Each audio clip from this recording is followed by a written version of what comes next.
Hola de nou. Avui anem a treballar de tècniques pictòriques. Avui anem a treballar en acrílics. Acrílics, bé sigui en tubs, bé sigui en aquest altre tipus d'envàs, finalment és el mateix. Són pintures a l'aigua d'una base de làtex que són molt fàcils de treballar i que sobretot tenen un secatge molt ràpid, el qual és una bona avantatge per fer coses aquí a casa i sense fer ni cap mala olor ni res dolent. Com segueixo estant castigat pel confinament, he de fer cosetes de les que tinc eines aquí a casa.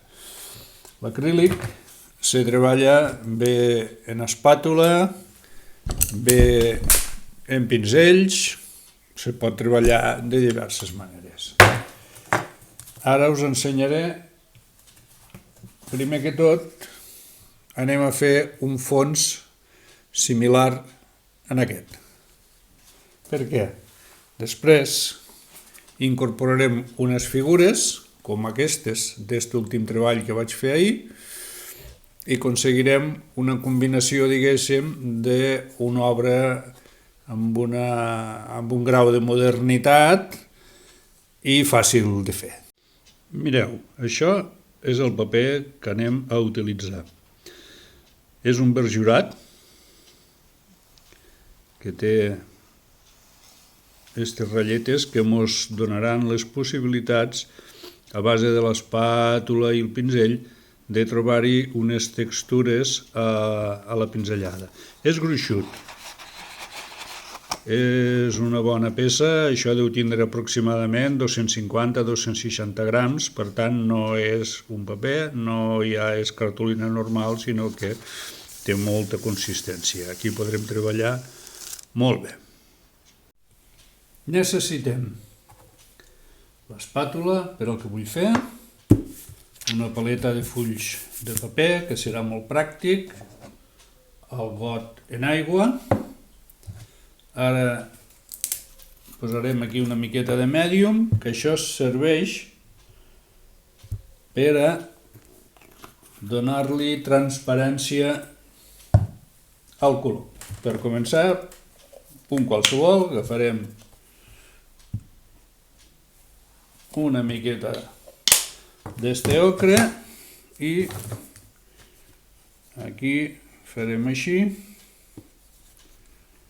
per donar-li més transparència.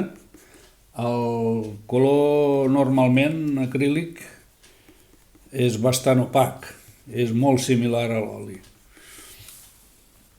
Aquí ara ho aplicarem així d'una manera aleatòria, deixant que hi hagin uns gruixos i a la vegada reservant una miqueta de vora que ens farà la funció com si fos un pas per tub. Ara farem només deixant així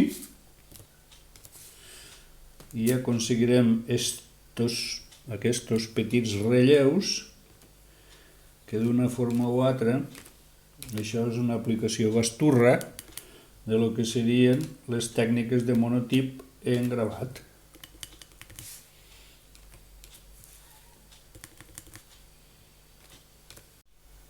Un primer pla per observar això que us deia. Això li donarà després, sobreposant diferents colors, unes qualitats. Mirem en detall com va quedant l'aplicació amb l'espàtula a l'estil dels monotips, com van quedant els detalls d'estos gruixos que va adquirint, la textura de l'acrílic i mèdium damunt del paper. Següent pas. En un paper de seda he fet el dibuixet que posarem aquí al damunt. Ara li donarem la volta i en un llapis carbó resseguirem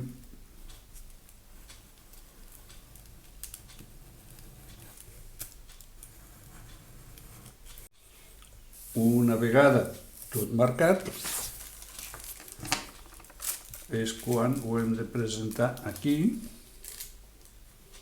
al lloc on volem que vagi. En un llapis normal anirem resseguint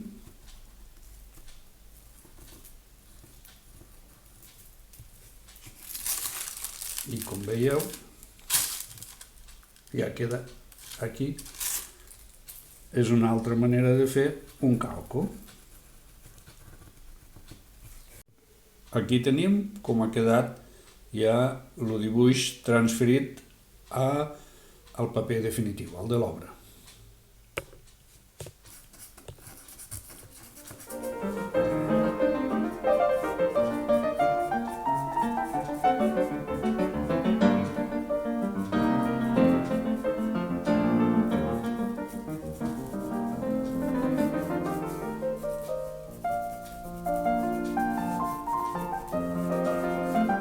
I ara a pintar, anar pintant.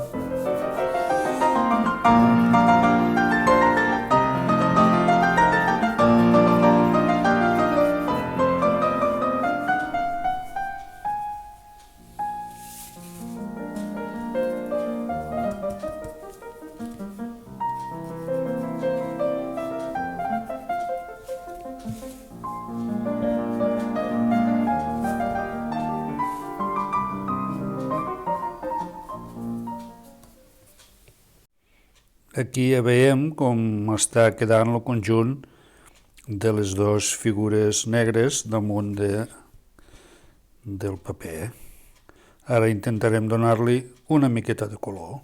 Bé, aquí ja tenim les figuretes acabades, us hi he donat un to una mica vermellós a la cara i una mica de blau als pantalons. Malgrat tot he deixat la transparència, a veure si sóc capaç d'apropar així. He procurat deixar bastant la transparència de les textures del fons i ja està. Ja el podem donar per acabat. Ara el moment solemne de la firmeta.